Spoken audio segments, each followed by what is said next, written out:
Do you ever miss Hell on Wheels? And if they ever asked you back in your free time to do a 1 hour, a 2 hour episode of Hell on Wheels or something, would you consider it? I miss it like crazy. Really? Uh, it was a chapter of my life. It was a full chapter of my life. Uh, I love working outside. I love working with horses. I loved working with all of the cast and producers and everybody on that set. I loved working with the network. Um, but no, I would not go back and do it. You know you've done your job when you feel like your character has deserved their rest, and it would be like grave digging to bring Cullen back. I wouldn't do that. You wouldn't do it. No. What was the hardest part of that series for you? Well, the I say I like to work outside, and I do. But the big stunt of that show was we were all days exterior.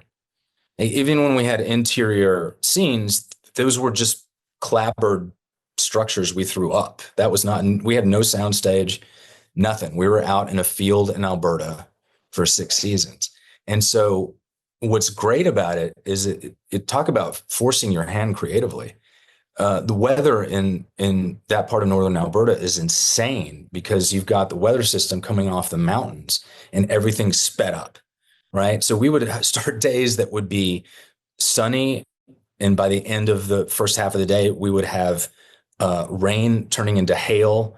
You have to hold up the tent so the tent doesn't crash down with the weight of the hail, and then it turns back into snow. Then you go back to match what you just shot in the rain, and it's sunny again. Right?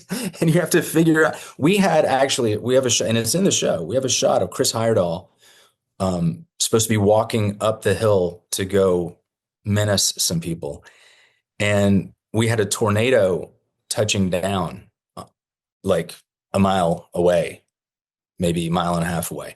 And I say, guys, quick, just grab the camera. Chris, go down there. We know you don't have the blood on your hands yet, but we'll CG that in. Go walk up the hill. Just go down there, walk up the hill. And we caught the tornado touching the earth as he walked up the hill. And they used it. Yeah, and they used it. Insane. Yeah. But working at exteriors is always, people always dread working exteriors because it's usually night shoots. I have a feeling like Strange New Worlds, you don't do a lot of night shoots. We did. No, I'm wrong. Not a ton because we were shooting. We would run out of. We most people worry about running out of light. We were worried about running out of dark because we were shooting in northern Alberta in the summer. So sun doesn't truly set fully past the gloaming until like 11 p.m. in the dead of summer. You're talking Hell on Wheels. Hell on Wheels. Right. Yeah. And then the sun would start to rise at like 4:30. And so we did night shoots, but not a ton of them because it just wore everybody out.